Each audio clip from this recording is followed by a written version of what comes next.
Bueno, buenos días a todos, a todas. Darles la bienvenida a esta magnífica jornada. Jornadas de futuro, porque entiendo que las redes y los medios tecnológicos, desde luego, tienen que ponerlos en alerta a todos y a todos los profesionales que cooperamos de alguna forma o que tenemos algún tipo de relación con la violencia de género, pero inclusive si no estamos relacionados con la violencia de género, debemos de estar alerta ante estos instrumentos que se nos han puesto a nuestra disposición, que desde luego ofrecen numerosos beneficios, pero también innumerables prejuicios y perjuicios. En relación al tema de violencia de género, realmente a veces estamos sintiendo que en los tribunales los medios tecnológicos pueden ser aliados de los maltratadores a la hora de exportar, ampliar o damnificar aún más las consecuencias gravosas de la violencia de género.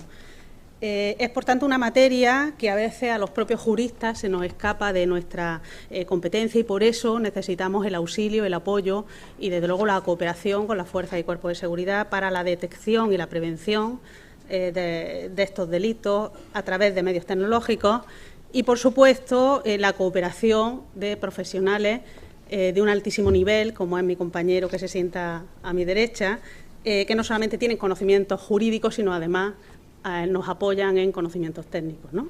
Pues sin más, le voy a dar la palabra a mis dos compañeros de mesa. Los voy a presentar por su orden. Iniciaré por mi compañero Antonio Manuel Burgos Bermúdez, que es máster en seguridad, diplomado en ciencias policiales, diplomado en magisterio y además diplomado en psicología. Pertenece a la unidad del Cuerpo Nacional de Policía, adscrita a la Comunidad Autónoma de Andalucía, con la categoría de inspector jefe. Es jefe de servicio operativo, segundo jefe provincial de la unidad adscrita a Sevilla.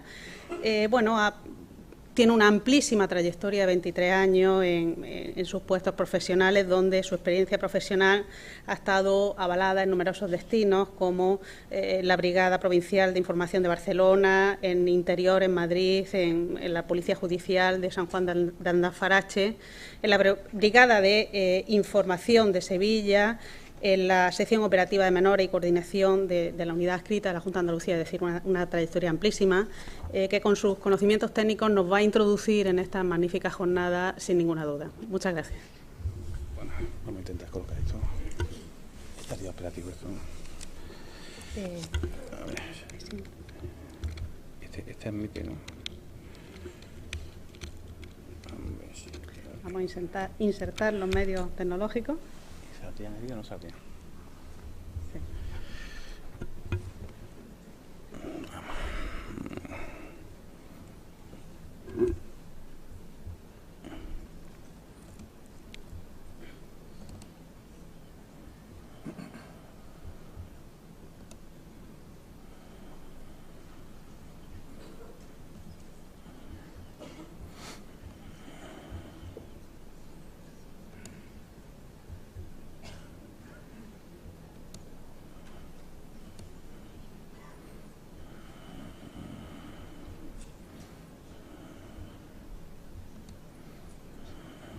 ¿Sale, tío?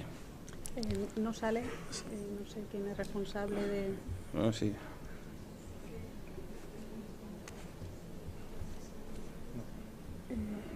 Pues si no sale... Bueno, quien sea responsable del medio tecnológico, nunca mejor dicho, si pueden darle o avisar al responsable.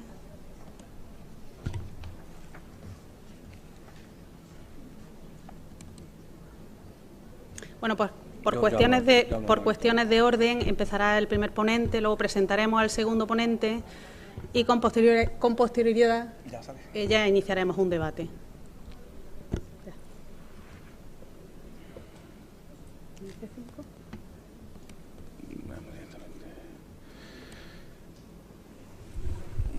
Buenos días. Como bien han dicho, pues me llamo Antonio Burgos, soy inspector jefe de la unidad del Cuerpo Nacional de Policía adscrita a la Comunidad Autónoma de Andalucía. En primer lugar, un poco explicar en qué consiste, quién somos y a qué nos dedicamos. Es una unidad un poquito desconocida a nivel autonómico, incluso a nivel nacional, pero decir pues quién somos. El Cuerpo Nacional de Policía tiene una unidad que trabaja exclusivamente para la Junta de Andalucía. La Junta de Andalucía tiene unas necesidades policiales en aplicación de su normativa fundamentalmente administrativa. Podría tener dos opciones: crear una policía autonómica, como puede tener Cataluña o cualquier otra comunidad, o puede ser el País Vasco, pero decidió solicitar al Ministerio del Interior la adscripción de una unidad del Cuerpo Nacional de Policía. Somos policías nacionales que trabajamos en exclusividad para la Junta de Andalucía. ¿Qué funciones más o menos concretamente hacemos? Pues bueno, muy rápidamente, porque vamos a centrarnos en lo que corresponde. Damos protección a las personalidades, instituciones de la Junta de Andalucía, trabajamos en juegos y espectáculos públicos, trabajamos en protección del medio ambiente, pero sobre todo también en protección de menores. Y es el área un poco que puede justificar nuestra presencia aquí. Una de las actividades fundamentales, como he dicho, es la protección de menores, y dentro de esa protección de menores hay un conjunto de circunstancias, de situaciones de riesgo, entre las que nos podemos encontrar ya lo que se conoce como violencia de género, que es el objeto fundamental de nuestra actividad esta mañana aquí. La violencia de género no es algo que empiece en edad adulta, sino que estamos detectando, y cualquier psicólogo o sociólogo que trabaje con menores, pues ya detecta que desde las primeras edades, entendemos menores que tienen menos de 18 años, 16, 17, casi 18, que entablan y tienen relación con pareja, cuando ésta se rompe o incluso durante su situación de pareja, pues ya se cometen situaciones y circunstancias que son de violencia de género clara. Nuestra actuación fundamentalmente va dirigida a la protección de esos menores que sufren esa situación de riesgo, y luego, sin ninguna duda, cuando esa situación de riesgo detectada se pueda derivar alguna imputación penal, pues procedemos a imputar o a detener o a exigir la responsabilidad penal que corresponda a las personas que cometan ese tipo de delitos. Esa es un poco la justificación pues, de nuestra presencia aquí. La Junta de Andalucía tiene un instrumento que es su propia policía, una unidad adscrita, que trabaja en la protección de menores y desde esa protección de menores lucha por la violencia de género. También nuestra unidad adscrita, a través de la Dirección General de Justicia e Interior y la Dirección General de Violencia de Género, trabaja en un proyecto de detección precoz de violencia de género, en donde la policía se va a implicar de forma muy clara en detectar de forma previa esas situaciones de violencia de género sin necesidad de que lleguen a concluir en otras circunstancias que puedan ser ya pues lesiones, muertes o violencia realmente consumada. Bueno, hecha esa pequeña presentación de quién somos, vamos a pasar directamente pues, a hablar de lo que nos interesa. Yo hoy voy a hablar de ciberbullying, el ciberbullying, cómo afecta un poco o cómo se puede aplicar o cómo se puede tener un poco relación con la violencia de género. Hemos visto y tenemos en cuenta pues que la gran proliferación que tenemos de redes sociales, de nuevas tecnologías, tanto con el móvil, nuestras tablets, nuestros ordenadores. Bueno, pues este conjunto de redes sociales ha hecho posible un terreno totalmente abonado para que los delincuentes, entre los que destacan pues, depredadores sexuales, gente que atenta contra la propiedad, pues bueno, es un terreno muy abonado para que quien quiera hacer actividades delictivas, pues lo utilice, ¿no?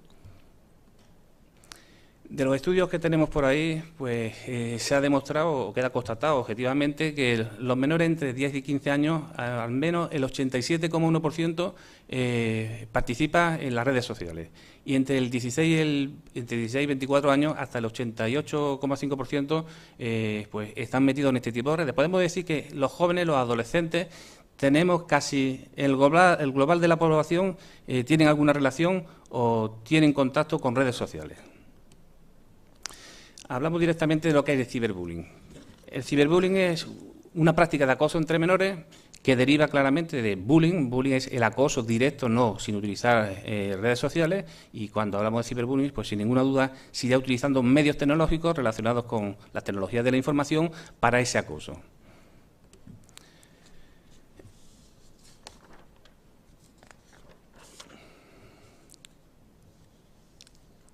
¿Qué tipo de actividades son las que fundamentalmente se realizan con ese tipo de acoso a través de Internet? Pues hay difamación, es una de las principales actuaciones que se realizan, o sea, hablar mal de otras personas. Se utiliza también, la red tiene como fundamento el anonimato, el hecho de que sea anónimo, no sepamos quién está hablando o supuestamente el emisor de ese tipo de difamaciones, de técnicas de acoso que se utiliza a través del ordenador, entienda que es anónimo, que no sabe quién son, ha hecho que ese tipo de delito o ese tipo de tecnología sea especialmente utilizada para ese tipo de acoso. ¿Cómo actúa el acosador? El acosador normalmente no suele ser, en este ámbito que hablo de menores hasta 18 años, no suele ser un desconocido para la víctima, sino que suele ser un compañero de colegio, de instituto, y ahora aquí hay una parte que nos interesa fundamentalmente. Suele ser un exnovio o una exnovia, es decir, el acoso, el ciberbullying, es una actividad que se da con gran frecuencia entre los menores hasta los 18 años, como decimos, que cuando rompen una relación sentimental utilizan estas nuevas tecnologías para acosarse, para difamarse, para hacer actividades en contra de esa persona que se pueden considerar clarísimamente encuadradas dentro de lo que entendemos como violencia de género. Ese acoso psicológico, esa violencia psicológica que tipifica claramente el delito de violencia de género, no necesariamente el acoso físico, la agresión física configura el delito, sino que la agresión psicológica también lo configura. Pues aquí tenemos que exnovios y exnovias utilizan sin ninguna duda este tipo de actividad para ejecutar ese tipo de delito. ¿Qué tipo de actividades realizan? Pues insultan, hacen comentarios vejatorios en las redes sociales, claramente con el objeto de humillar públicamente a la víctima, hacen circular rumores de la víctima, difundiendo comportamientos reprochables, rumores normalmente que se inventan, cosas que no son verdad. Cuelgan fotos o vídeos con situaciones comprometidas, insultantes, vejatorias. Entendemos que en esa relación que pudieron tener de novios se hicieron fotos íntimas, fotos desde la confianza absoluta del uno en el otro, y en el momento que se rompe esa relación se utiliza el ciberbullying, acosan de forma psicológica a su víctima, subiendo fotos que son verdaderas, que se hicieron con consentimiento, pero sin ninguna duda que son comprometidas o insultantes para la víctima. Publican información íntima, como hemos dicho, ¿no? Esa relación sentimental íntima permitió que entre ellos hubiera una confidencia especial, se utiliza toda esa información, se sube, se hace pública. Se da también de alta a las víctimas y se publican fotos en web para fomentar la discriminación. Se da de alta a la víctima en redes sociales, en chat, en foros, para publicar confesiones. O sea, yo me doy de alta como si fuera mi novia con sus datos y ahora hago confesiones, cuento cosas íntimas y que van en detrimento mismas. Pues ahí tenemos una foto pues, típica, ¿no?, que se podría publicar, montada, pues que ridiculiza como poco, ¿no? Se dejan comentarios ofensivos, haciéndose pasar por víctimas, haciéndose pasar por la víctima, y bueno, pues me hago un montón de enemigos. Yo escribo en nombre de mi novia y lo difundo por ahí en cualquier red social y, por supuesto, pues me hago una cantidad de enemigos inmensos, y si yo sin saber que lo estoy escribiendo, ¿no? Me doy de alta en cuenta de correo electrónico, en nombre de la víctima también, en páginas de contacto, sobre todo que demandan sexo. Esto es muy común, ¿eh? Yo me doy de alta en nombre de mi novia, pongo su número de teléfono, su correo electrónico, e inmediatamente empieza a recibir llamadas, a recibir correos, pues solicitando esos servicios sexuales. Secuestrar las cuentas de correo, o sea, su propia cuenta de correo, pues, el poco que entendáis de un poquito de la informática, pues no es nada difícil conocer el correo de otra persona y apropiarme de ella, saber los correos, fiscalizar los correos sin que tenga conocimiento, pues esa es otra actividad claramente de riesgo, de acoso que se realiza en el ámbito informático. Bien, ¿qué tipo de delitos, toda esta actividad de acoso de la que estamos hablando, configura un conjunto de delitos del Código Penal y, por lo tanto, policialmente hay que actuar contra ellos? Sin entrar en mucho detalle de qué tipología penal es la que corresponde a este tipo de delitos, pues tenemos las amenazas, sin ninguna duda, amenazas de forma directa que se producen a través de estos medios tecnológicos donde se acosa a la víctima.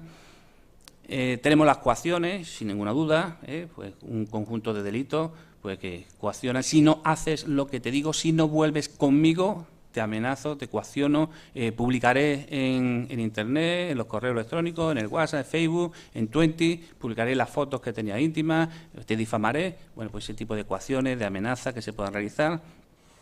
La injuria, sin ninguna duda, conjunto de insultos, de difamaciones que se puede realizar a una víctima en este sentido. Las calumnias en el mismo sentido y en ese tipo penal. Y bueno, también tenemos el robo de identidad. El robo de identidad también está tipificado en el Código Penal, y el utilizar las claves, el suplantar la identidad de otra persona, bien para hacer transacciones o cualquier tipo de actividad en nombre de otro, pues esa suplantación de identidad también es perseguible delictivamente. Bien, ¿Qué pasa con este tipo de actividades ciberbullying, ese acoso que se ejecuta por parte de los menores? Insisto, y se entiende por menores que tienen menos de 18 años. Realmente cuando hablamos de menores en cualquier foro, la gente tiende a pensar que menor, bueno, 8, 10, 12 años. Nos llegamos hasta los 18 años sin ninguna duda en el ámbito penal el tema de menores. Pues estos delitos que hemos tipificado, según el Código Penal, son para exigir responsabilidad a los mayores de 18 años. Eso se le queda muy pegado al oído, ¿no?, a los jóvenes, a los adolescentes, y entienden que bueno, eso, si eres mayor ya te exigirán alguna responsabilidad, pero como soy menor no me pasa absolutamente nada. Bueno, pues todos tenemos conocimiento, ¿no?, de la ley del menor, la ley de responsabilidad penal del menor, la ley 5/2000, con sus sucesivas reformas. Es una ley donde se exige de forma clara responsabilidad a los menores entre los 14 y los 18 años, o sea que a partir de los 14 años es responsable, según la ley del menor, de cualquiera de los delitos que vienen contenidos en el Código Penal. Por lo tanto, cualquier menor que cometa esta actividad de acoso, o directamente si la podemos clasificar como violencia de género, que es como se puede clasificar, en el caso de que haya existido esa relación sentimental entre los dos jóvenes, pues es responsable, según la ley del menor. Por supuesto, las medidas que se le pueden imponer son muy diferentes a las penas que se imponen en el ámbito penal de adultos.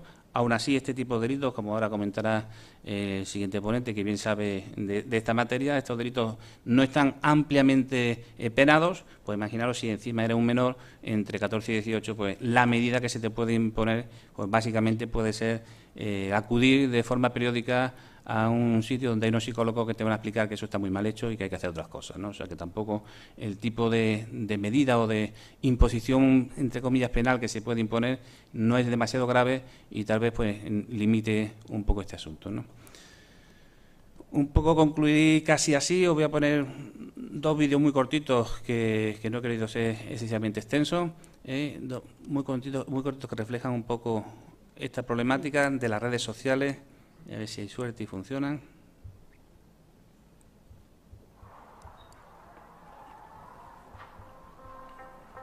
Va a ser complicado, no sale, ¿no?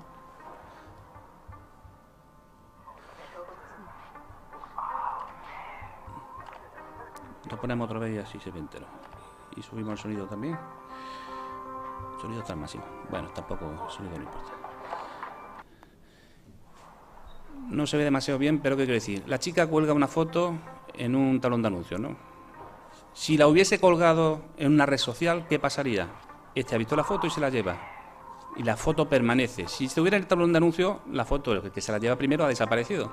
Pero cuando lo subimos a las redes sociales, lo que colgamos en una red social permanece de forma permanente y no hay manera de volverlo a borrar ni de quitarlo de ninguna de las maneras. Muchísima gente no es consciente de lo que cuelga, de qué tipo de cosas, ¿no?, sube, y claro, cuando se arrepiente y quiere quitarlo, cuando he roto mi relación con mi novio, quiero quitar todas las fotos que colgué, las que compartía con él, y eso permanece de forma continua en redes sociales y en cualquier asunto pues fundamentalmente relacionado con esto de ciberacoso. Por lo tanto, primera moraleja que podemos tener es cuidado con lo que colgamos en Internet, que permanece en el tiempo. Si hay una foto, cuando yo llegue a presidente del Gobierno, no quiero que salga, pues no la colgaré ahora, ¿vale? Otro pequeño vídeo también más cortito, sin sonido a lo mejor no sale muy bien, pero bueno.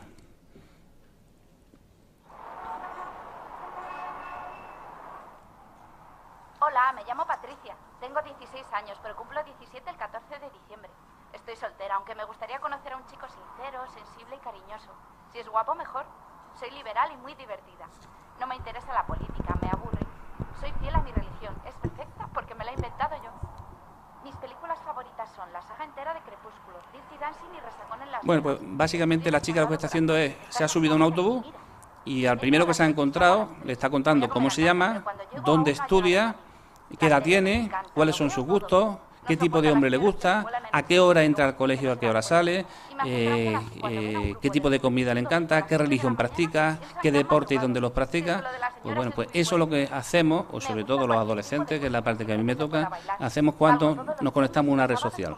Contamos toda, absolutamente nuestra vida, pero a todo el mundo, y a todo el mundo que son un mundo desconocido, como esta chica en el autobús, se lo ha contado a uno, que se ha cansado y se ha bajado, y ha empezado a contárselo a otro.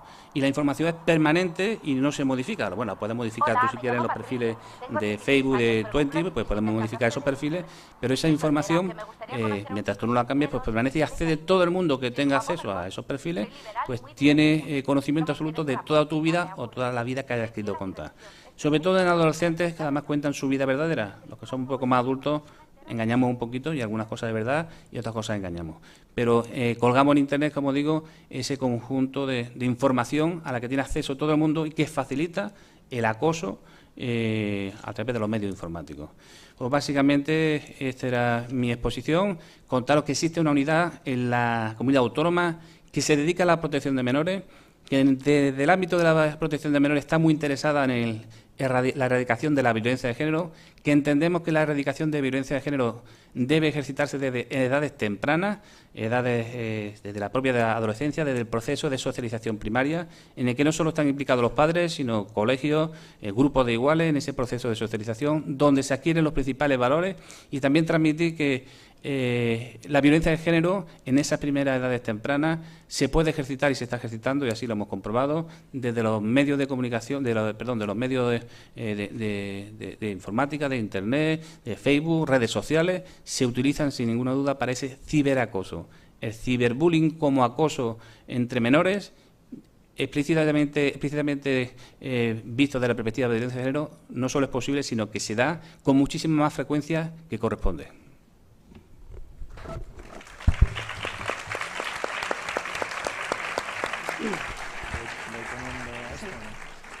Muchas gracias, Antonio Manuel. La verdad es que ha sido bastante gráfico y desde luego, a través de técnicas policiales podemos conseguir la detección y la prevención en materia de ciberbullying, sobre todo y ante todo ante nuestros menores, porque estamos viendo en los juzgados que los menores utilizan como prueba de amor entregar claves y contraseñas de redes sociales que luego son utilizados, obviamente, para ejercitar cualquier tipo de acciones contra su integridad moral, psíquica y, desde luego, para toda la tipología de delitos que se manifiestan en violencia de género. Y de esto sabe mucho mi compañero, que tengo aquí a mi derecha, Jacobo Fernández Llebrez, que es fiscal delegado de materia informática, en concreto en nuestra Fiscalía, en la Fiscalía Provincial de Málaga. Con él hemos trabajado en bastantes asuntos porque, afortunada o desgraciadamente, muchos de los delitos en violencia de género, insistimos, se están produciendo, se están maximizando y se están ampliando a través de las redes sociales. Un maltratador que ya no tiene acceso a través de las medidas judiciales que se acuerdan a la víctima, realmente puede utilizar, y de hecho se sirve en numerosísimas ocasiones, de las redes sociales para seguir ampliando los efectos devastadores de la violencia de género.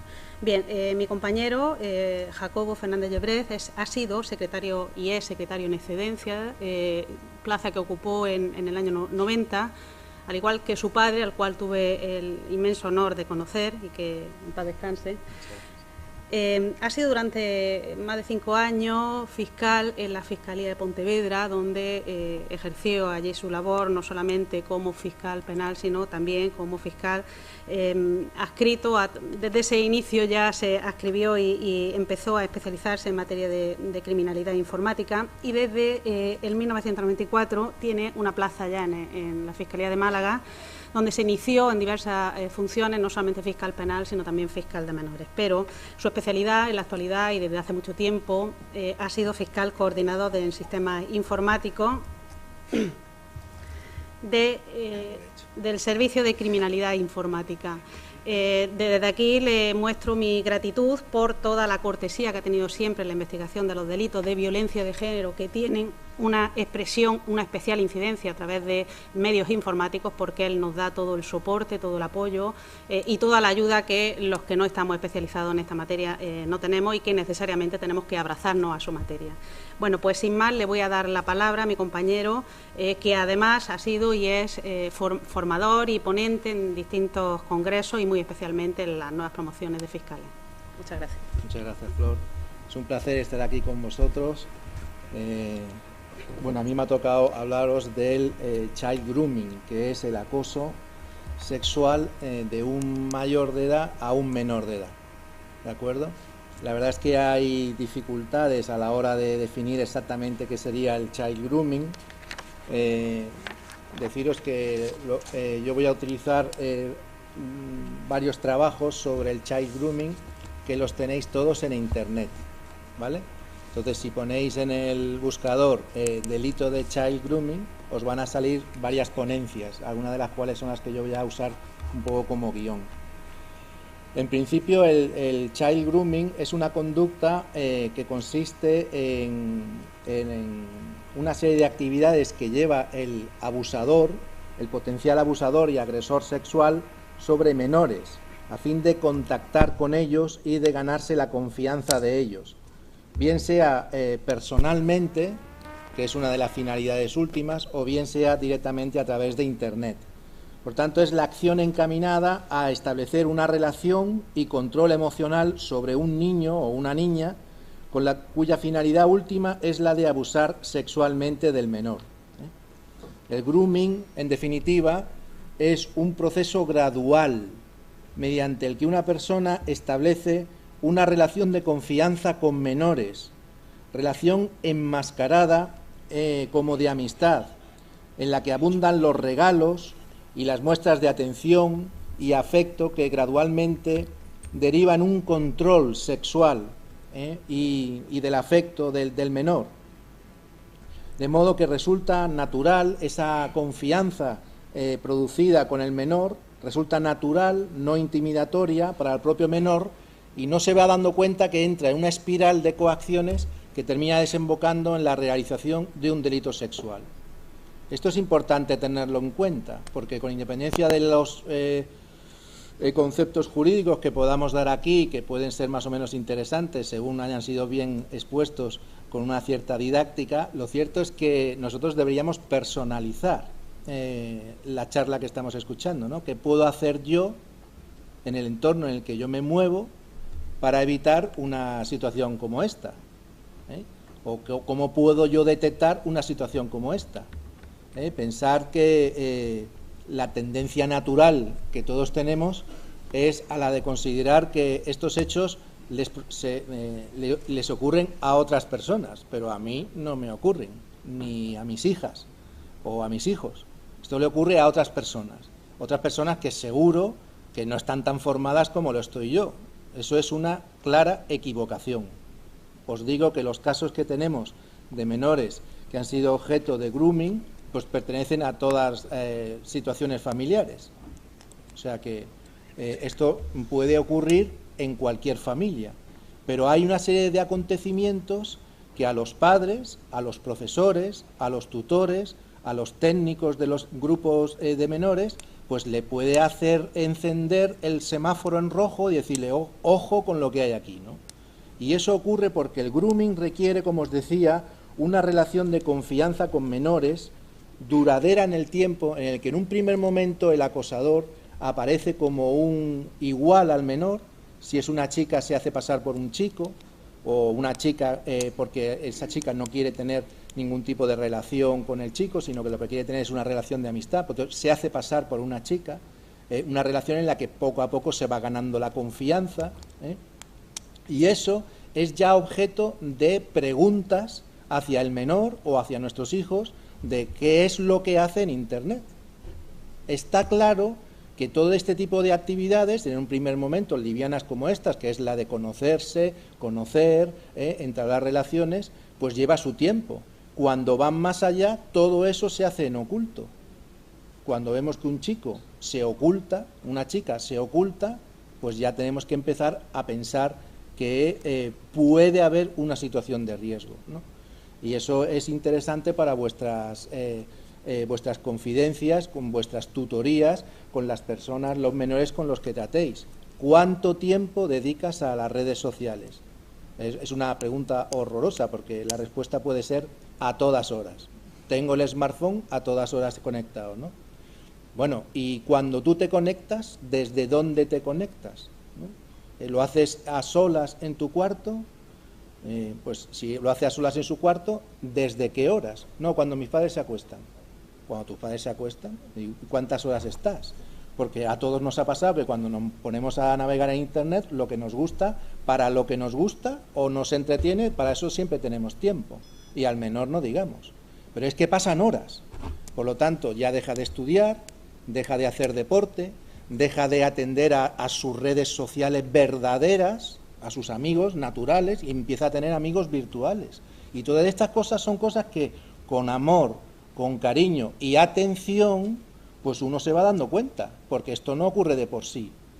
Por tanto, es importante esta definición del grooming. Requiere un tiempo, unas relaciones, hasta que ya el hombre, el malo, digo el hombre porque no hay mujeres. Yo por lo menos no me he encontrado mujeres, porque sois evidentemente más listas que los hombres en este aspecto. Hace falta ser de una determinada forma para intentar comprender. Yo no los consigo comprender a estas personas. Me gustaría algún día dar una conferencia sobre las raíces de todo esto, porque son mucho más profundas, pero no querría entrar en otros temas que no sean lo estrictamente jurídicos, porque aquí está claro que la solución a este problema no la tiene el Código Penal, la tiene, está claro, la formación personal. Bien, pues esa es la definición de grooming. ¿Y nuestro código qué dice a esto? Pues nuestro código, recogiendo una gran cantidad de resoluciones de la Unión Europea, de Naciones Unidas en la protección de los niños, de los menores, ha volcado esa resolución de la Unión Europea del 2007 en un artículo que es el 183 bis. En mi opinión, con bastante mala redacción, como vamos a ver cuando comparamos nuestro artículo con un artículo, con unos artículos semejantes del derecho comparado. Pretendía poneros aquí el artículo para que lo vierais, pero prefiero que lo toque ella porque yo soy de delitos informáticos, pero a veces soy un poco manazas. Entonces, el artículo dice, el que a través de Internet, ¿vale? Entonces ya lo centra el medio, ¿no? El que a través de Internet, y ahora esto está bien por parte del código, el teléfono o cualquier otra tecnología de la información, las TIC, ¿no? Cualquiera que se invente en el futuro, está ahí metido, de la información y de comunicación, contacte con un menor de 13 años. Aquí ya empezamos, ¿no? Menor de 13 años. ¿Por qué? Porque se considera que el menor de 13 años, vamos a poner, ¿dónde está? Métele este de child grooming. Voy a utilizar también una proyección de nuestros compañeros de la Policía Nacional, porque hoy no he querido crear una ad hoc. No se ve, ¿no? Bueno, creo que a lo mejor sale, ¿no? ¿No? Eso es que no lo tienen que dar desde fuera. ¿Ahora sí? Ya. Bien, pues esto, ahí viene la definición. Ahí tenemos el 183 bis. El que a través de Internet, ¿qué ha pasado? ¿Qué he hecho? He sido yo, ¿veis? Es que no. Dice, el que a través de Internet, del teléfono o de cualquier otra tecnología de la información y la comunicación contacte con un menor de 13 años. Vamos a ver que ahora en derecho comparado puede llegar hasta los 18 años. Luego va distinguiendo entre 18, 16. Aquí son 13 años. 13 años es la edad en la que se considera que una persona ya tiene libertad para decidir sobre sus expresiones sexuales, ¿vale? Hasta los 13 años este delito no afecta a la libertad sexual, ¿vale? Antes de los 13 años lo que se afecta, el bien jurídico tutelado, es la indemnidad sexual, es decir, el desarrollo evolutivo del menor, ¿vale? Y entonces el bien jurídico tutelado es algo que la doctrina no se pone de acuerdo. Piensan por un lado que es el menor en concreto en el que se está desarrollando, por tanto la indemnidad sexual de ese menor, y yo pienso con alguno de las ponencias que podéis encontrar en Internet, y os recomiendo por ejemplo la de José Javier Huete Nogueras, que es fiscal del Tribunal Supremo, que él dice que no, que es todavía mucho mayor, que la protección verdadera es la infancia, y es realmente, os puedo asegurar, por la experiencia que tengo, que tampoco es que sea muy alta, es una opinión personal que os digo, que aquí la cuestión no va tanto por una cuestión sexual, como una cuestión de poder. La corrupción de la persona que comete este tipo de delitos no tiene tanto una finalidad sexual de atacar al niño o a la niña desde el punto de vista sexual, como una cuestión de poder, de atacar a la infancia, a la inocencia, de reventar, de corromper al menor. Es algo verdaderamente deleznable. Pero claro, las personas que lo hacen son personas rotas, ¿no? Vamos a seguir con el artículo. Menor de 13 años. O sea, primero, contactar con el menor a través de Internet, en fin, de las tecnologías de la comunicación. Menor de 13 años. Y se proponga, o sea, ese contacto tiene que ser con un propósito. Se proponga concertar un encuentro con el mismo a fin de cometer cualquiera de los delitos descritos en el 178, que se refiere a la agresión sexual. La agresión sexual es con violencia e intimidación. 183 es el acceso carnal o la afectación de su sexo sin violencia o intimidación, y el 189. El 189 pues es la pornografía. Y ahora aquí empiezan los problemas de este artículo. O sea, primero contactar a través de la tecnología de la información y comunicación con el propósito de atentar o de sexualmente al menor, siempre que tal propuesta se acompañe con actos materiales encaminados al acercamiento. Pues tócate las narices. ¿Qué es eso de actos materiales encaminados al acercamiento? Pues ahora vamos a ver el derecho comparado. El derecho comparado considera actos materiales el comprarle un billete al menor, o comprar el mayor un billete para acercarse al domicilio del menor, algo que sea material, que no sea puramente virtual, y por lo tanto la aplicación de este artículo es bastante complicada, porque nosotros en Málaga, creo recordar que de los que hemos tenido, creo que son sobre unos 12, solamente uno ha intentado ver personalmente al menor. El resto, lo que lo ha hecho, todas las cosas que ha hecho y cosas bárbaras, las ha hecho por Internet, estando el menor en su cuarto. ¿De acuerdo? Y entonces este artículo no podría aplicarse. Fijaros, conectarse a través de los medios de comunicación, Internet, teléfono, cualquier otra tecnología, menor de 13 años, con el propósito de atentar sexualmente y acompañado de actos materiales para el acercamiento. Será castigado en nuestro derecho con las penas de prisión, que puede llegar hasta los 3 años, o multa. Bueno, vamos a dejarlo ahí, ahora seguimos. ¿Y qué dice, por ejemplo, nuestro derecho comparado? Pues mirar, el Código Criminal canadiense dice: el que a través de un sistema informático, tanto ya cualquiera, se comunique con un menor de 18 o de 16 o de 14, estableciendo distintas penas, o que el acusado cree que son de dicha edad. En España el concepto, el sujeto activo, el que va a cometer el delito, debe conocer que es un menor de 13 años, lo cual es a veces también una complicación. Hay veces que por las conversaciones previas en las que él ha tenido la intención de ir conociendo su entorno, sus amigos, para luego hacerle chantaje y coaccionarle, pues queda claro que él sabe que es un menor de 13 años, pero hay veces que no. Si no conoce que es menor de 13 años, no podría aplicarse el tipo, porque habría aquí un error de tipo y entonces no le podría ser aplicable. Ya veríamos si fuera vencible o invencible, ¿de acuerdo? Pues fijaros, en el Código canadiense establece la edad de los 18, 16 y 14 años, que a mí me parece mucho mejor si de lo que se trata es de proteger a la infancia, a los menores. A fin de facilitar la comisión de delitos sexuales, el que se ponga en contacto con ellos a través de la comunicación para realizar una serie de actos sexuales, la pena será castigado entre 18 meses y 10 años. Uno dice, 10 años a lo mejor no nos parece proporcionado en comparación con otro tipo de delitos que podíamos considerar más graves, como los atentados directamente a la vida, ¿no? En España tenemos la pena que, como veis ahí, de 1 a 3 años o multa.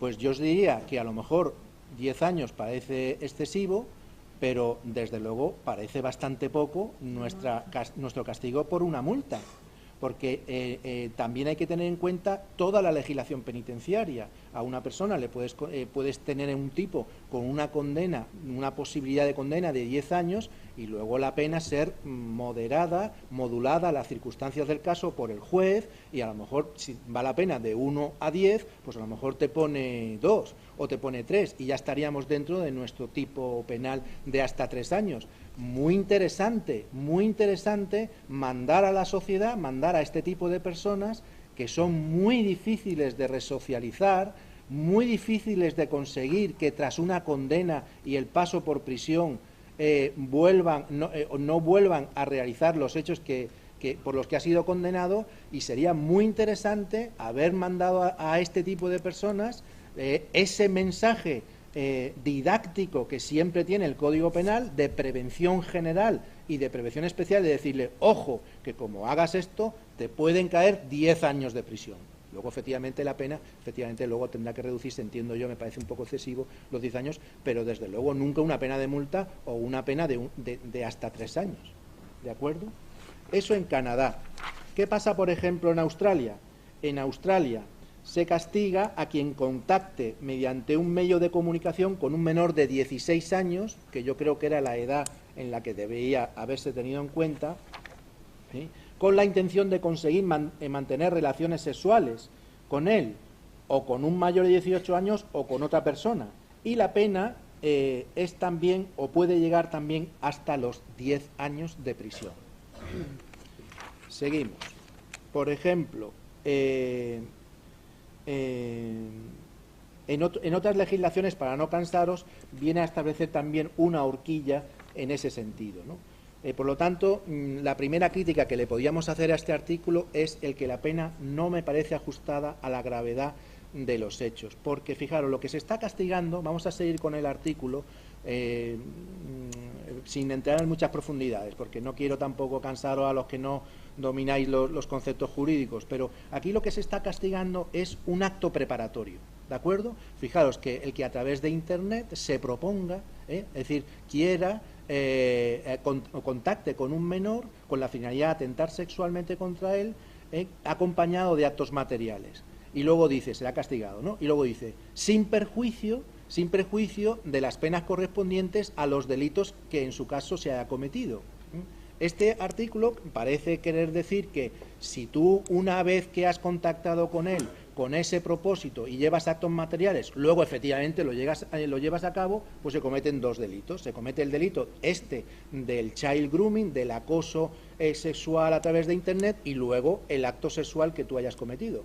Lo cual os digo que eso es pura teoría, no sé qué te parecerá a ti, Flor, porque en el fondo nuestros principios generales del derecho te dice que el que ha hecho lo más gordo consume lo anterior, y ese paso previo se puede considerar que está dentro o queda consumido en el acto de la violación posterior. Lo cual os digo que no, en principio no hemos tenido grandes, gracias a Dios, asuntos de estos, pero está bien que el código lo diga. Porque una cosa es que al final termines violando al menor y eso tenga una sanción de violación con una pena de 20 años, por ejemplo, de prisión, y otra cosa es lo que se ha producido con el child grooming. El child grooming, lo habéis visto, lo hemos conocido todos a través de los medios de comunicación, ha habido niñas que hasta se han suicidado. Recuerdo una niña, no sé si habéis visto el vídeo, es espeluznante, si ponéis child grooming en vídeos os va a salir el vídeo de la chica esta, que ella misma grabó a través de diversas paginitas que iba poniendo en YouTube lo que le había pasado. Y luego terminó suicidándose. Bueno, es quizá un caso extremo y desde luego un ejemplo negativo, ¿no? Pero os digo que esto destroza a un niño para siempre, porque es imposible que tenga una vida normal, porque no sabe si el otro con el que se va a relacionar más adelante le va a pedir lo mismo que le ha pedido el sinvergüenza a través de Internet. Y ya no va a saber que es, bueno, ya os lo podéis imaginar, no hace falta tampoco, ¿de acuerdo? O sea que el destrozo que se produce con este tipo de delitos, que es delitos tendenciales, son delitos de peligro y no de resultado, está muy bien que si se produce el resultado se pene separadamente, ¿de acuerdo? Luego dice que las penas se impondrán en su mitad superior cuando el acercamiento se obtenga mediante coacción, intimidación o engaño. Bueno, pues esto es lo más habitual, ¿eh? Yo no me he encontrado, de los casos que hemos tenido, no me he encontrado ninguno en el que el menor o la menor haya quedado voluntariamente con el mayor, ¿eh? Hemos tenido dos en el que el mayor sigue haciéndose pasar por un menor y las niñas van y quedan con él, ¿eh? Pero en ese momento todavía no se daban todos los elementos del tipo. O sea, cuando una persona ya queda con el menor porque le está extorsionando, porque ha sabido dónde estudia, cuáles son sus contactos, porque le ha mandado un correo electrónico donde le ha metido a lo mejor un troyano, de los que ya nos hemos encontrado 3 en Málaga, le mete un troyano a través del correo electrónico y le dice en ese correo electrónico: mira qué vídeo más chulo tengo de este asunto, y el niño pincha el link que se cree que es de YouTube, que es efectivamente un link que le dirige al vídeo de YouTube, pero por dentro le está metiendo un troyano y le controla la cámara web.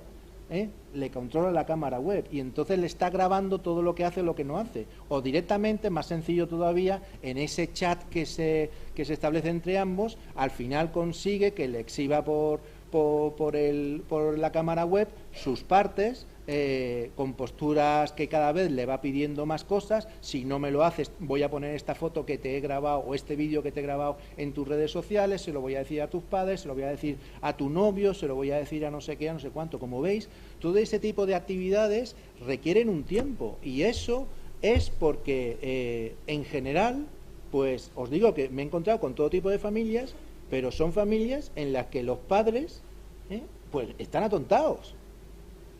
Es que están atontados. Porque ¿qué hace un niño con un ordenador portátil y la cámara web en su dormitorio a las 2 de la mañana? Pues estas cosas ocurren a las 2 de la mañana. Esto no ocurre a las 12, porque el tío está trabajando. Y la mayoría, bueno, si el tío está trabajando, porque hemos tenido una gran proporción de gente que lo que tiene desde luego es mucho tiempo para inventarse barbaridades, ¿de acuerdo?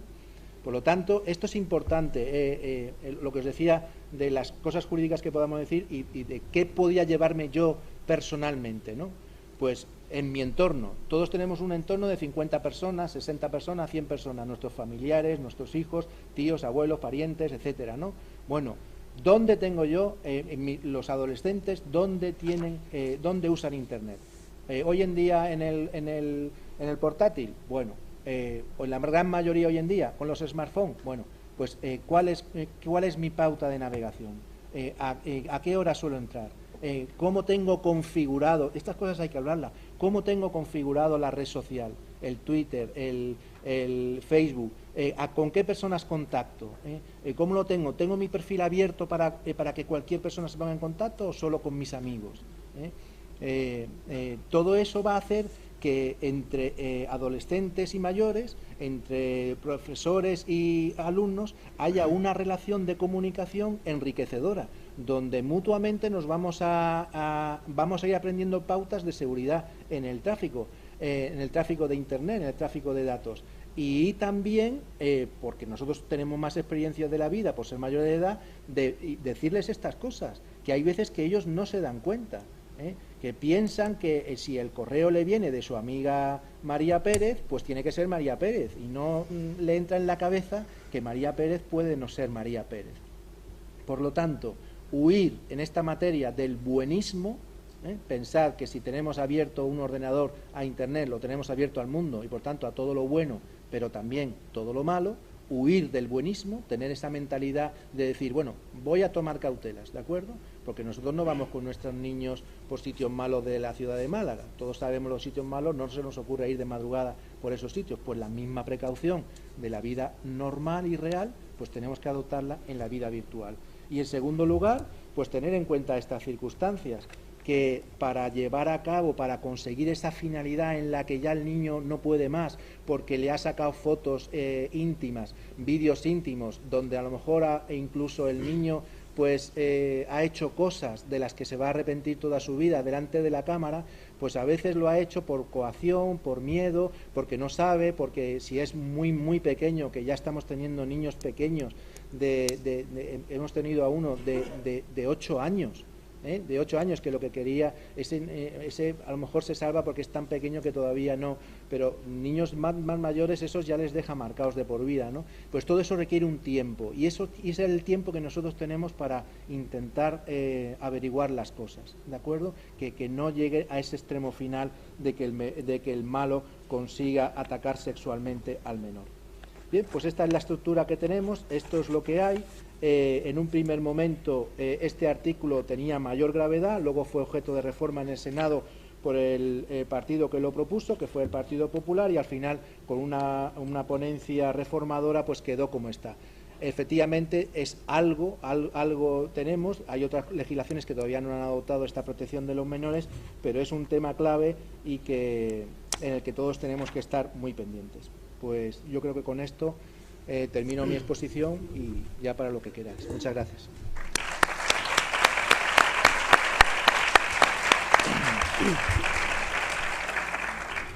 Pues muchas gracias a los dos ponentes por su conocimiento y, desde luego, por ajustarse al tiempo de forma tan exquisita, ¿no?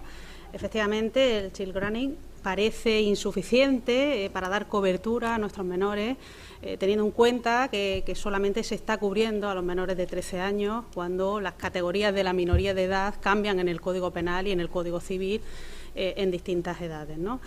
Sí es acertado, obviamente, que, como bien dice el ponente, que aparezca como un delito de actividad independientemente del resultado, pero desde luego, y del todo punto criticable, y tendremos que alzar la voz, estas penas ridículas que se ponen en este Código Penal, en nuestro Código Penal, mantenerlas unas penas de multa me parece algo absolutamente irrisorio. Pero bueno, lo vamos a dejar para el debate y incitarles a que ustedes pregunten a los ponentes las cuestiones que consideren.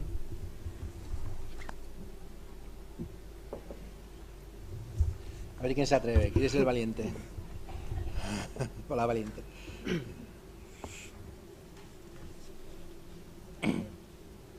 Por aquí hay una valiente. Buenos días.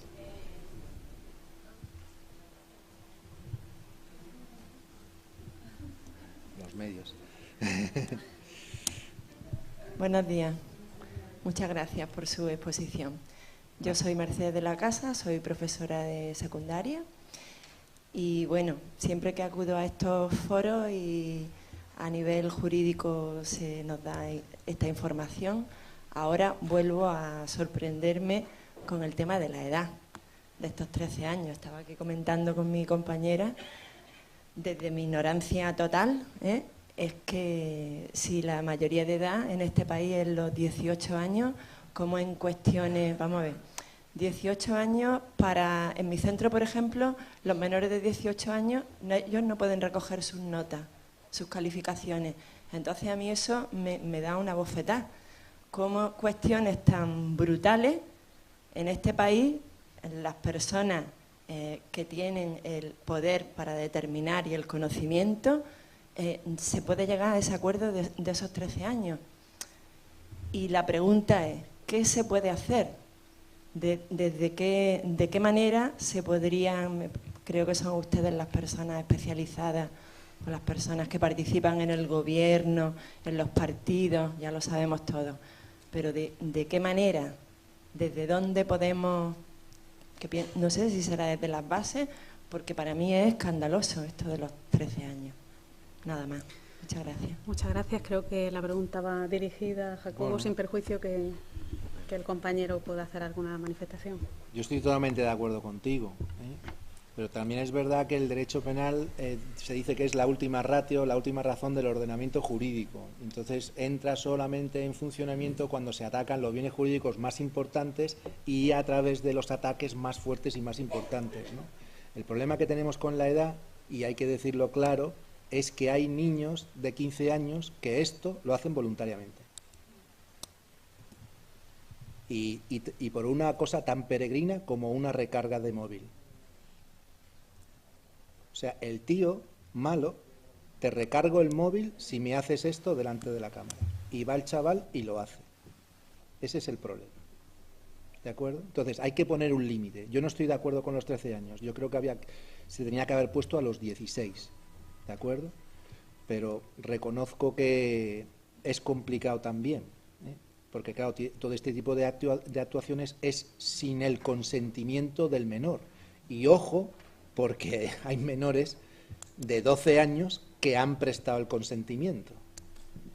En este tipo de delitos, con el consentimiento del menor, el delito se comete sí o sí, aunque él haya querido, el menor.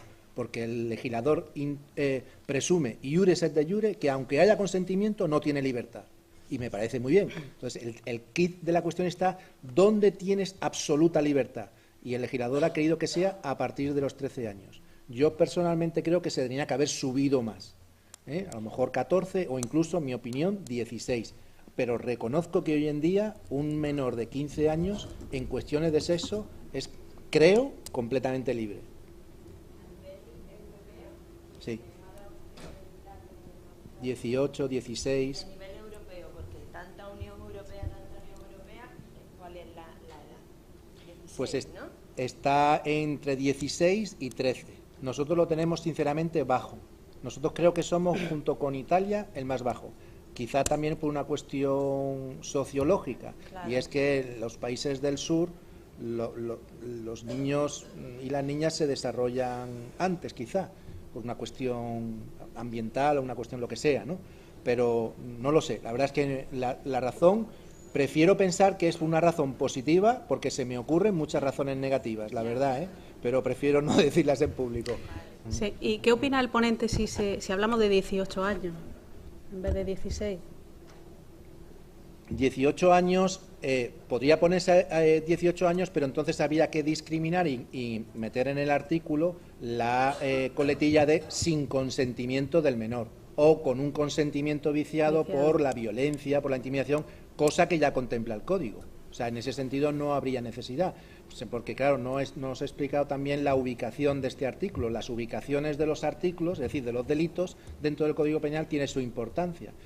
Por supuesto que el Código Penal sigue manteniendo los delitos de agresión sexual, abuso con relación a los mayores, y por tanto allí no tendría sentido meter el de 18 años. Pero si de lo que se trata es de proteger a la infancia, todo lo que se pueda hacer, incluso aunque sea exagerado, es bueno. Esa es mi opinión. ¿Quiere comentar algo sobre este...? Poca cosa más, es decir, plantear una modificación legislativa y cuáles son los mecanismos para conseguirlas. Básicamente, pues son tres, ¿no? Cómo se hacen las leyes. Iniciativa popular, 500.000 firmas que pudieran solicitar de la ciudadanía española que quisieran cambiar esto y así se lo hiciéramos ver al Poder Legislativo. La propia iniciativa parlamentaria del Poder Legislativo o el propio Ejecutivo que también pueda hacer sus proposiciones correspondientes para que se modifiquen, ¿no? Pues, básicamente, pues si no hay presión popular, pues en principio... Y también, bueno, los partidos políticos hacen sus campañas y explican qué llevan, ¿no? Y si alguno lleva en su iniciativa, pues el cambio legislativo en este sentido, si estamos de acuerdo, pues votarlo. En principio, tanto la Fiscalía como los policías nos limitamos a aplicar la norma tal y como viene. A veces no la compartimos, a veces desde la Judicatura, ¿no? Y la Fiscalía también tienen iniciativas y hacen propuestas para que se modifiquen cosas, sobre todo cuando ven que perjudica gravemente, ¿no? a la sociedad. En este caso, como ha comentado el ponente, en Málaga, como ejemplo, los delitos en este sentido no son especialmente graves. Ha hablado de 2, 3, 4, 15 casos.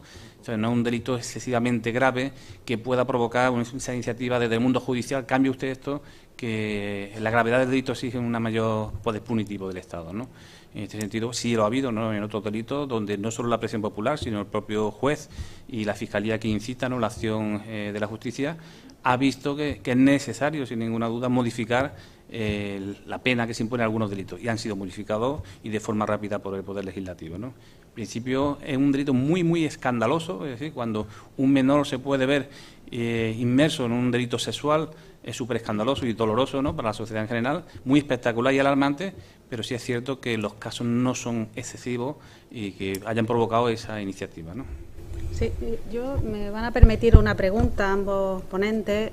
El hecho de que existan pocos casos creo que tampoco obedece a datos reales, es decir, que aquí tenemos que afinar un poco lo que es la detección y la detección de los casos que son reales y luego los que son judiciales, ¿no?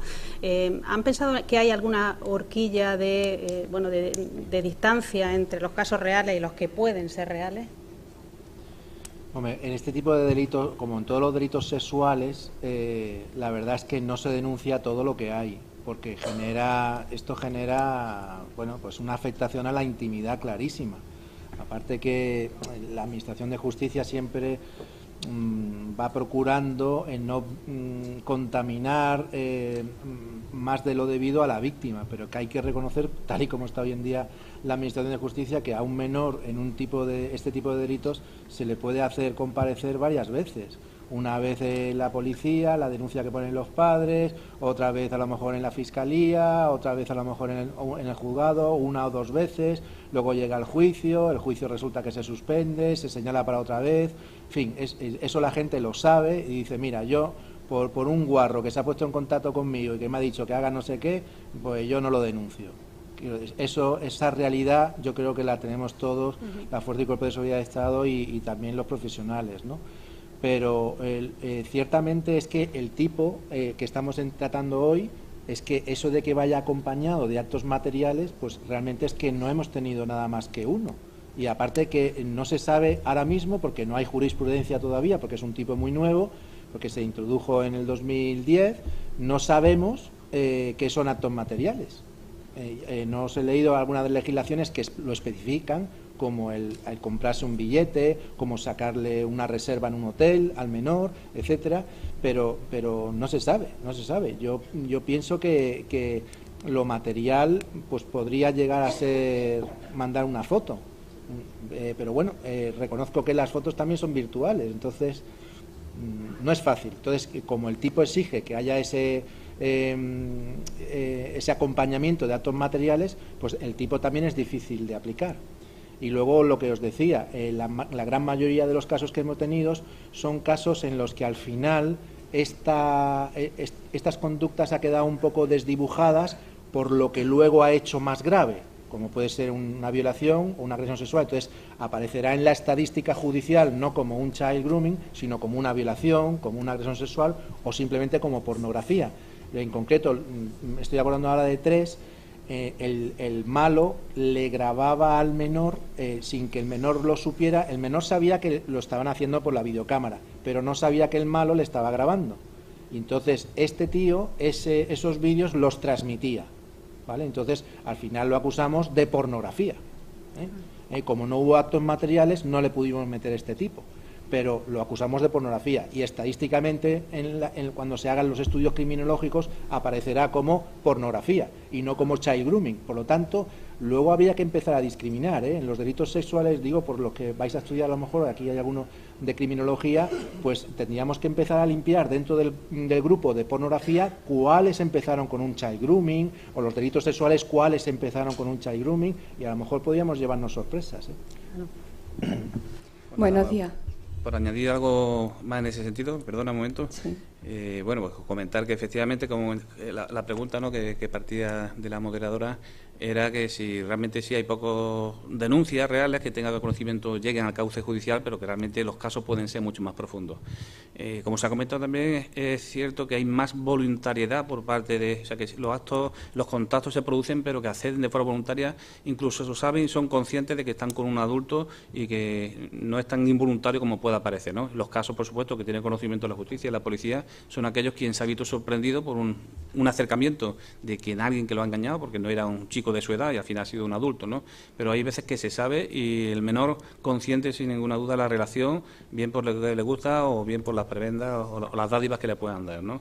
Un poco aquí el legislador ha pretendido fijar una edad a los 13 años en la que entendemos que esa formación, esa evolución, esa adquisición de valores por parte de los menores, pues hay que protegerla por parte del Estado. No podemos permitir que un menor, que hoy día como está la sociedad o los valores que se puedan estar transmitiendo, si tenemos un programa de televisión que empezó ayer o antes de ayer, donde salen desnudos de forma clarísima, en horario más o menos, bueno, ya un poco nocturno, a las 10:30, pero tampoco es demasiado nocturno, y donde se transmite como valor natural que 2 personas estén completamente desnudas en televisión, no sé si mantienen relaciones o no las dejan de mantener, bueno, pues son los valores que estamos transmitiendo. Un niño de 12, 13 años, pues al final dice, pues yo quiero tener esas relaciones, me digo con un adulto, si es guapo y alto y está fuerte, pues para mí es estupendo, ¿no? Entonces el Estado interviene diciendo, pues chicos, aunque tú quieras, yo no te voy a dejar. Y voy a penar o voy a castigar al sujeto que se aproxima a ti con esa intención.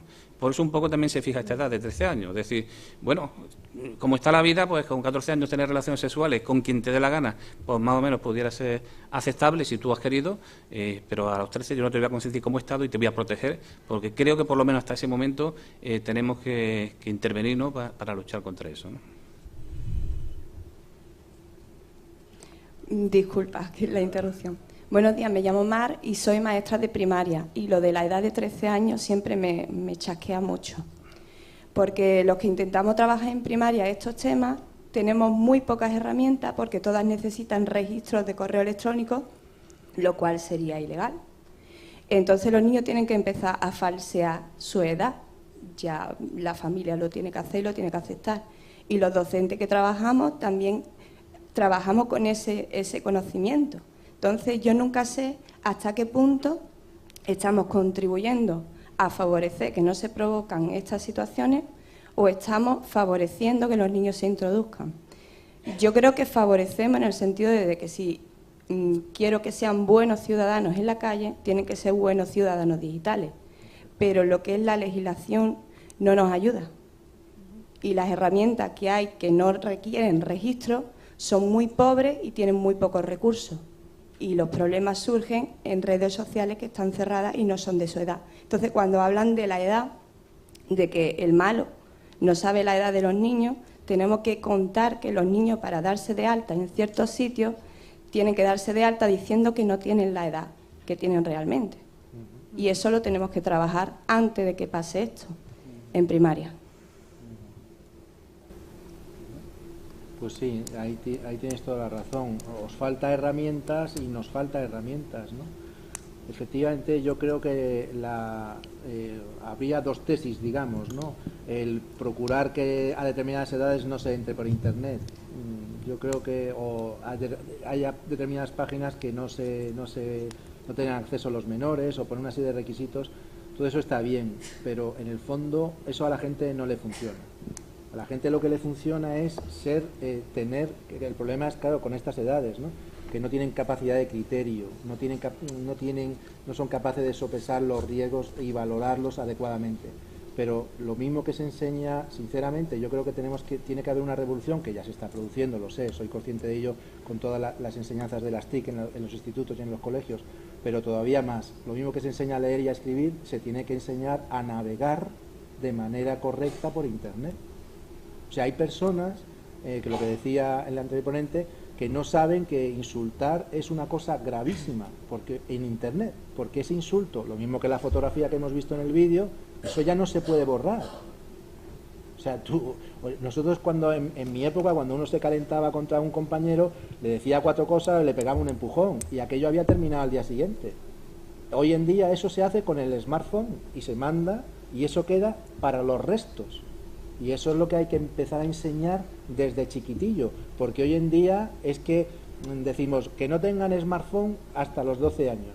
Ojalá, ¿no? Porque conocemos un montón de ejemplos de gente que tiene smartphone, pero es que no es que solamente tenga smartphone, es que tiene Twitter, es que tiene Twenty, es que tiene Hotmail. ¿Por qué en España no hay un servidor de correo para nosotros? ¿Por qué todo el mundo tiene que tener Hotmail, Gmail, Yahoo? Pero bueno, ¿qué pasa? ¿Que somos tontos o qué? No, os lo digo, es que no es ninguna tontería, porque las fotos que colgamos y los mensajes de Yahoo o de Hotmail, ¿eso dónde están? Están en el servidor de Estados Unidos. Y Estados Unidos puede hacer con eso lo que le dé la gana. ¿Sabes lo que te digo? Entonces, podría el gobierno haber dicho, pues mira, vamos a crear un servidor para adolescentes. Y entonces los adolescentes todos ahí, porque como son adolescentes, pues todos los adolescentes, como son borregos, pues todos allí. Y entonces eso se controlaría desde España. Estoy dando ideas, pero esto está inventado, ¿eh? Un país que no se puede poner ejemplo de casi nada, como es China.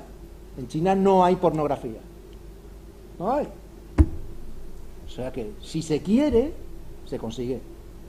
Si se quiere.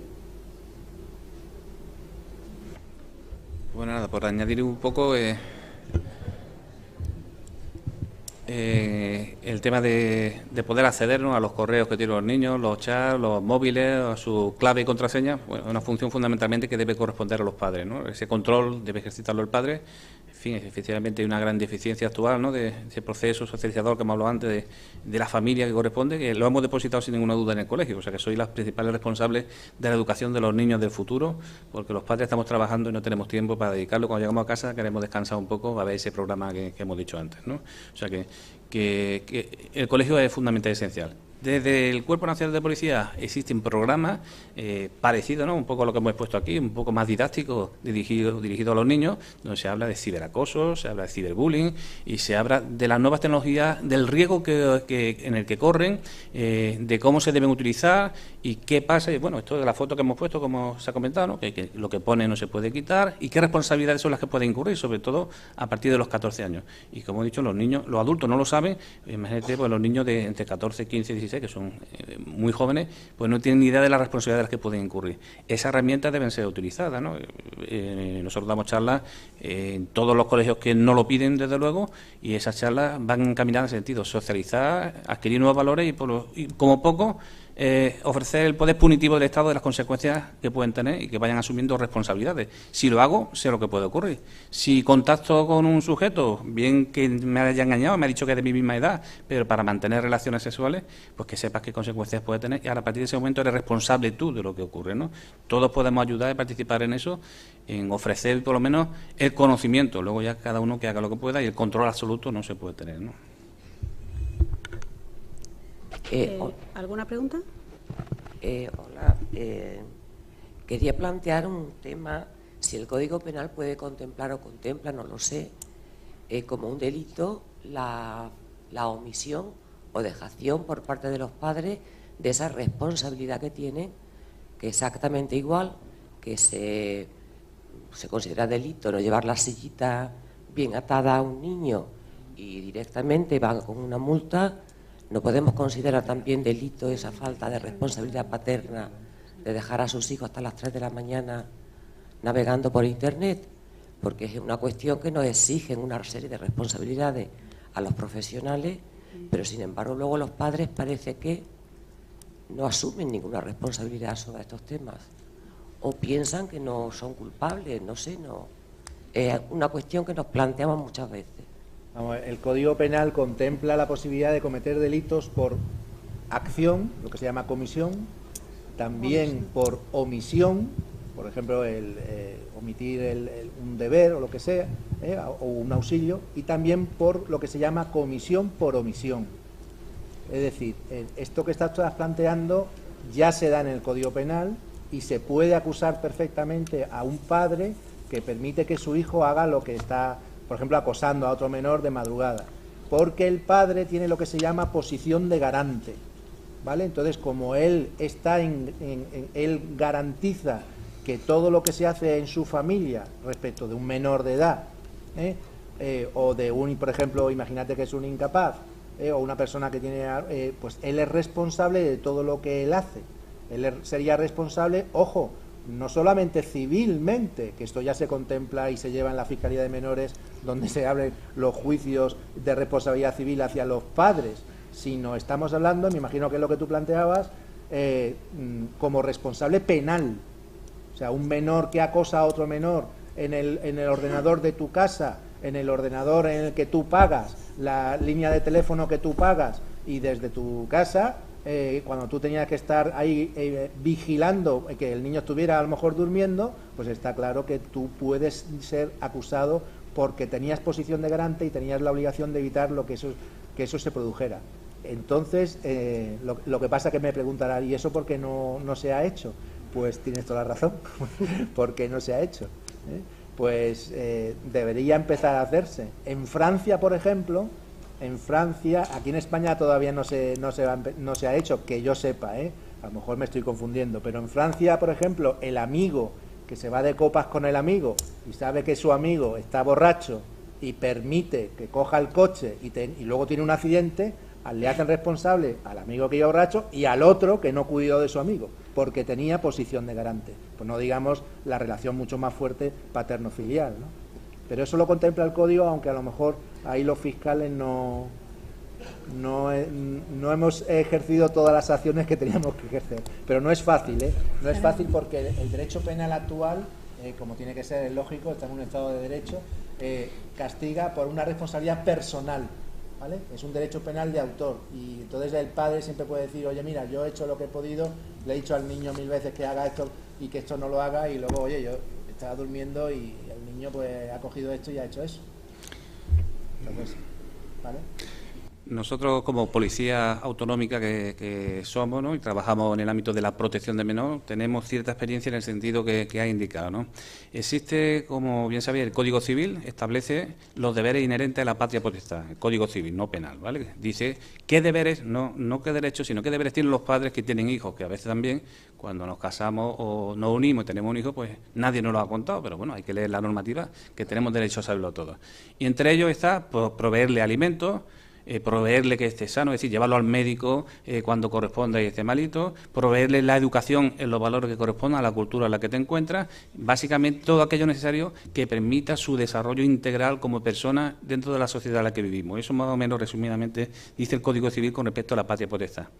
Está clarísimo que cuando esos deberes que como padres tenemos y el Código Civil no lo ejercitamos, penalmente sí existen responsabilidades, ¿no? El delito de abandono de familia, y nosotros lo hemos aplicado con bastante frecuencia.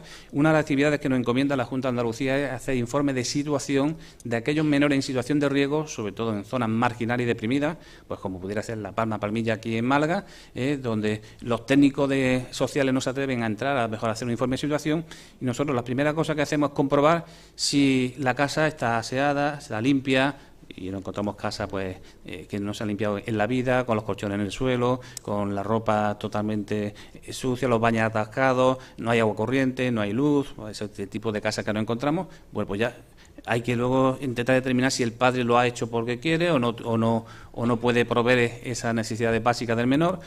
Vamos a los colegios, en el colegio se nos dice si es absentista, si tiene bajo rendimiento educativo, si suele venir desaseado, si no suele venir limpio. Vamos al pediatra y el pediatra nos cuenta si no ha seguido el calendario de vacunaciones, si viene con heridas traumáticas que pueden ser previsiblemente relacionadas con una agresión por parte en el entorno familiar.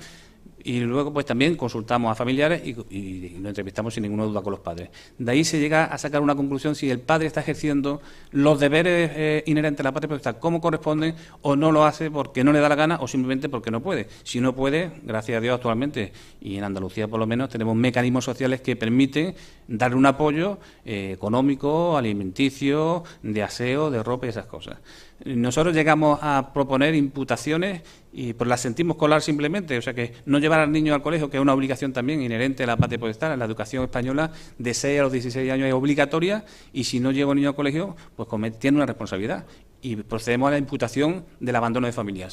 Son delitos semipúblicos, el fiscal luego sin ninguna duda tiene que instar esa acción procesal para que el procedimiento siga adelante, pero policialmente se insta. En este caso igual, cuando se pudiera determinar que un menor está en situación de riesgo porque continuamente está enganchado a redes sociales, porque el control parental necesario no se está ejercitando, habría que configurar un poquito más parámetros, podríamos intentar ver si se podía configurar ese delito. Habría que ver muchas más cosas. Yo creo que simplemente con eso nada más no se configuraría el delito. Pero sí administrativamente la Junta de Andalucía, nosotros ponemos en conocimiento del Servicio de Protección de Menores, ponemos en conocimiento, y de la Fiscalía también, por si pudiera derivarse alguna responsabilidad penal, pero esa situación de riesgo es la que está en menor. Y la Junta o los servicios sociales municipales comienzan esa intervención con los menores para detectar ese problema, intentar resocializar desde la perspectiva social, no penal, que es fundamental. No queremos castigar a nadie, sino resocializar y ver qué problemática existe con el menor. O sea, si interviene de forma administrativa, podría dar lugar, si la situación es tan grave como he descrito yo, que casi no lo proveo de alimentos, como hemos visto casos que tienen tiña, sarna, por ni siquiera los bañan, no van al colegio, porque la propia Junta o la Fiscalía determinen la retirada del menor ingresado en un centro de protección de la Junta de Andalucía, donde existen unos educadores que le van a dar esos valores o ejercen de padres que los padres no han sido capaces de darle. Por lo tanto, tenemos una doble perspectiva administrativa pura desde la Junta, que podría culminar no solo con esa situación, si fuera de riesgo extremo, es decir, que el niño no iba al colegio porque está todo el día en Internet, los padres no lo controlan y pasan de él y hace esas conductas de riesgo, podría procederse a la retirada, por lo menos por la fórmula administrativa, una resolución del delegado provincial, o bien a través de la Fiscalía la imputación penal, pero habría que configurar ese abandono desde una perspectiva un poquito más grave. ¿Alguna última pregunta? Que estamos llegando a las 12. Buenos días. Una última. A mí es que me ha dejado un poquillo inquieta la palabra consentimiento. Yo que trabajo en un centro educativo, soy profesora de educación secundaria y a colección con lo que ha dicho la primera interviniente, a mí es que no sé si he entendido yo mal, pero yo tengo que dar consentimiento para prácticamente todo en el centro a un menor de edad, un ibuprofeno, una justificación de una huelga.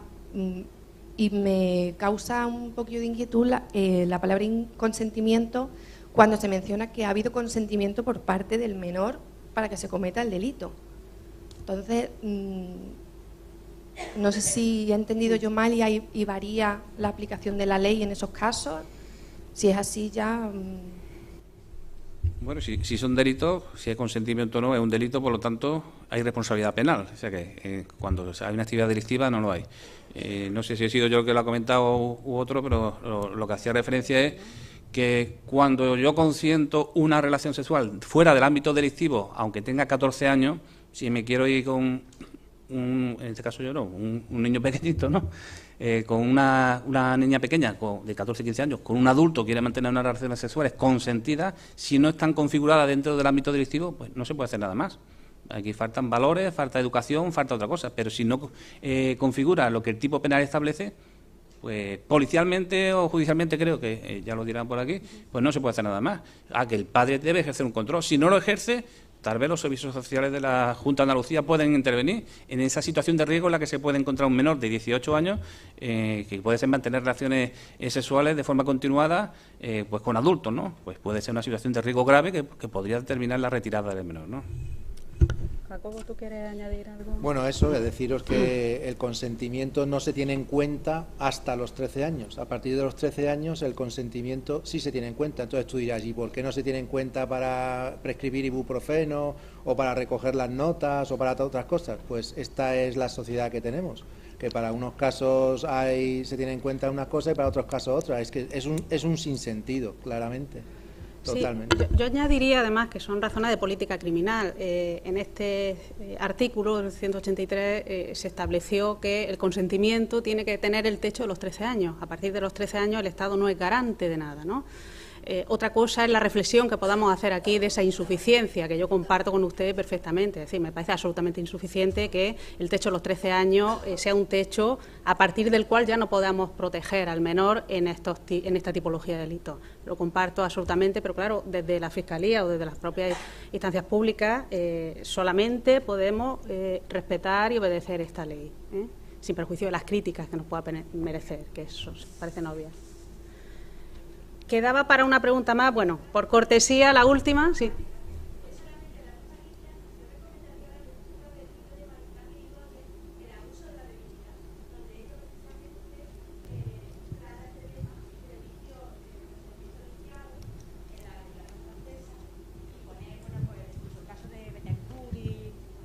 Famoso, ¿no? Entonces, yo es que estoy en ese mismo sentido. Me parece que dejar, bueno, lo que acabamos de decir, ¿no? Que el consentimiento está así establecido, pero que el debate creo que sí tenemos que seguir en él. Entonces, en este libro, la verdad, Marifran Irigoyen, ¿puede repetir el nombre? Marifran Irigoyen, el abuso de la debilidad. Gracias. Bueno, pues muchísimas gracias a todos, a todas y a todos, especialmente a la señora directora general de Telecomunicaciones y Sociedad de la Información, mi querida Susana Radio, también a la directora general de Víctimas, que estará esta tarde con nosotros, mi querida Nani Aguilar, a todos ustedes por haber compartido con nosotros estas reflexiones. Dejarles en el aire que efectivamente estamos en una sociedad absolutamente informatizada, las comunicaciones apenas ya son personales, son más virtuales que personales. Ahí está nuestra labor como padres, como educadores, como instituciones públicas. Decirles que sin perjuicio de eso, el lado bueno de esto es que si se comete un delito, desde luego va a dejar huellas y en los órganos judiciales uno de los más importantes elementos probatorios que tenemos ahora mismo son las conversaciones que se graban, las transcripciones que se hacen incluso de los mensajes de WhatsApp, que son también instrumentos probatorios e instrumentos que pueden fundamentar luego las condenas. Lo escrito ahí queda y ahí lo tendremos en los órganos judiciales. Muchas gracias.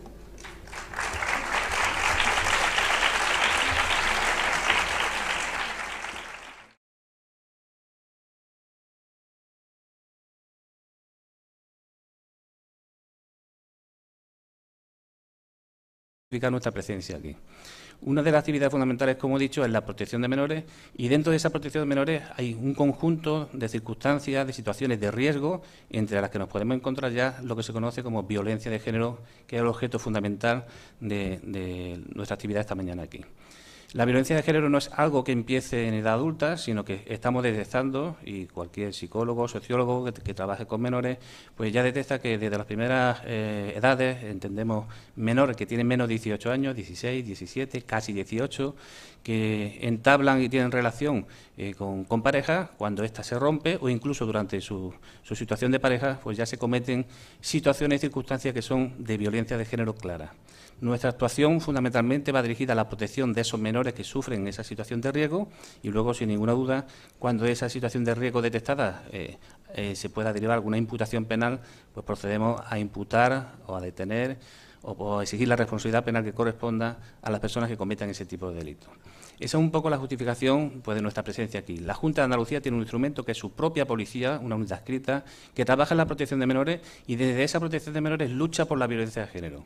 También nuestra unidad adscrita, a través de la Dirección General de Justicia e Interior y la Dirección General de Violencia de Género, trabaja en un proyecto de detección precoz de violencia de género, en donde la policía se va a implicar de forma muy clara en detectar de forma previa esas situaciones de violencia de género sin necesidad de que lleguen a concluir en otras circunstancias que puedan ser ya, pues, lesiones, muertes o violencia realmente consumada. Bueno, hecha esa pequeña presentación de quién somos, vamos a pasar directamente, pues, a hablar de lo que nos interesa. Yo hoy voy a hablar de ciberbullying, el ciberbullying, cómo afecta un poco o cómo se puede aplicar o cómo se puede tener un poco relación. ¿Sale, tío? No sale, no sé quién es responsable de... No, sí.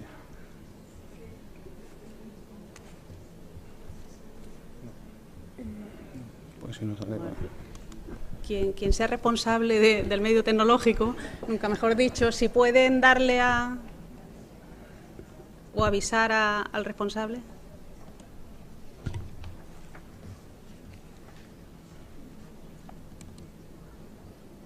Bueno, pues por cuestiones de orden empezará el primer ponente, luego presentaremos al segundo ponente y con posterioridad ya iniciaremos un debate.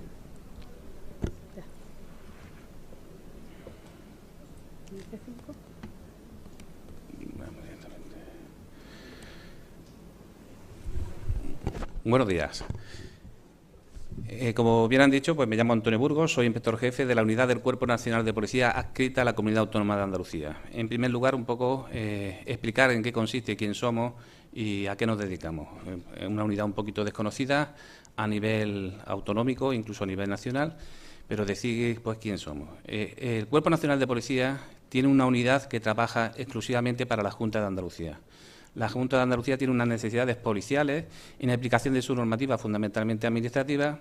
Podría tener dos opciones: crear una policía autonómica, como puede tener Cataluña o cualquier otra comunidad, o puede ser el País Vasco, pero decidió solicitar al Ministerio del Interior la adscripción de una unidad del Cuerpo Nacional de Policía. Somos policías nacionales que trabajamos en exclusividad para la Junta de Andalucía. ¿Qué funciones más o menos concretamente hacemos? Pues bueno, muy rápidamente, porque vamos a centrarnos en lo que corresponde.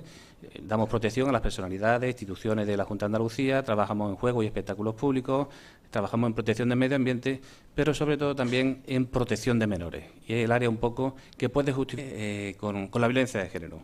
Hemos visto y tenemos en cuenta, pues, que la gran proliferación que tenemos de redes sociales, de nuevas tecnologías, tanto con el móvil, nuestras tablets, nuestros ordenadores. Bueno, pues este conjunto de redes sociales ha hecho posible un terreno totalmente abonado para que los delincuentes, entre los que destacan, pues, depredadores sexuales, gente que atenta contra la propiedad, pues bueno, es un terreno muy abonado para que quien quiera hacer actividades delictivas, pues lo utilice, ¿no? De los estudios que tenemos por ahí, pues se ha demostrado o queda constatado objetivamente que los menores entre 10 y 15 años, al menos el 87,1% participa en las redes sociales. Y entre el 16 y 24 años, hasta el 88,5% pues están metidos en este tipo de redes. Podemos decir que los jóvenes, los adolescentes, tenemos casi el global de la población, tienen alguna relación o tienen contacto con redes sociales. Hablamos directamente de lo que es el ciberbullying. El ciberbullying es una práctica de acoso entre menores que deriva claramente de bullying. Bullying es el acoso directo, no sin utilizar redes sociales, y cuando hablamos de ciberbullying, pues sin ninguna duda se irá utilizando medios tecnológicos relacionados con las tecnologías de la información para ese acoso.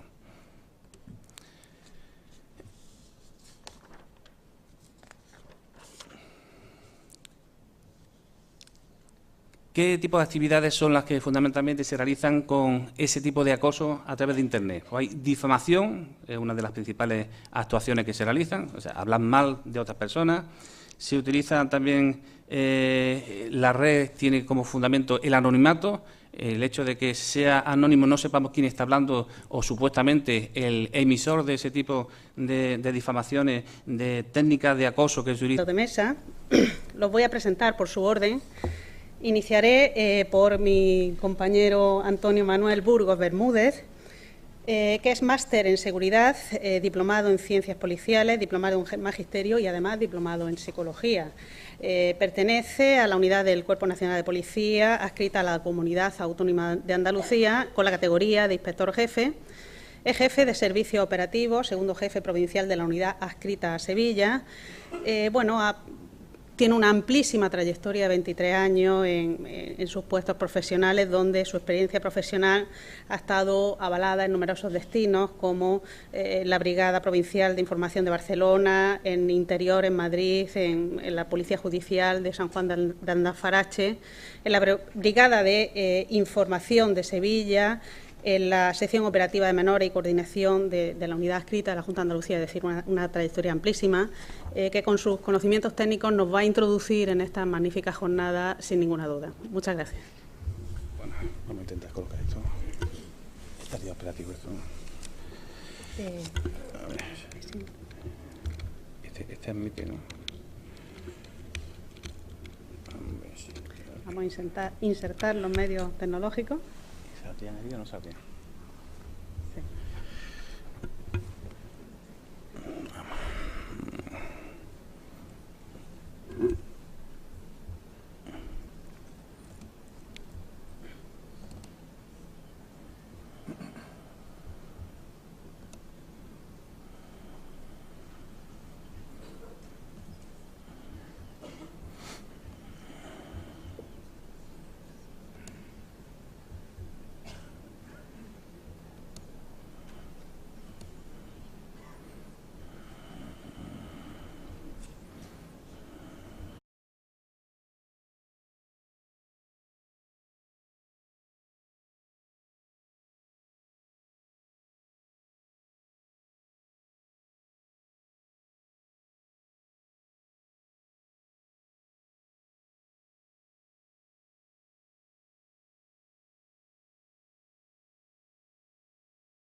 Bueno, buenos días a todos, a todas.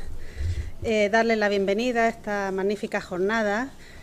Jornadas de futuro, porque entiendo que las redes y los medios tecnológicos, desde luego, tienen que ponerlos en alerta a todos y a todas los profesionales que cooperamos de alguna forma o que tenemos algún tipo de relación con la violencia de género, pero inclusive si no estamos relacionados con la violencia de género, debemos de estar alerta ante estos instrumentos que se nos han puesto a nuestra disposición, que desde luego ofrecen numerosos beneficios, pero también innumerables prejuicios y perjuicios. En relación al tema de violencia de género, realmente a veces estamos sintiendo que en los tribunales los medios tecnológicos pueden ser aliados de los maltratadores a la hora de exportar, ampliar o damnificar aún más las consecuencias gravosas de la violencia de género. Es, por tanto, una materia que a veces a los propios juristas se nos escapa de nuestra competencia y por eso necesitamos el auxilio, el apoyo y, desde luego, la cooperación con las fuerzas y cuerpos de seguridad para la detección y la prevención de estos delitos a través de medios tecnológicos y, por supuesto, la cooperación de profesionales de un altísimo nivel, como es mi compañero que se sienta a mi derecha, que no solamente tienen conocimientos jurídicos, sino además nos apoyan en conocimientos técnicos, ¿no? Pues sin más, le voy a dar la palabra a mis dos compañeros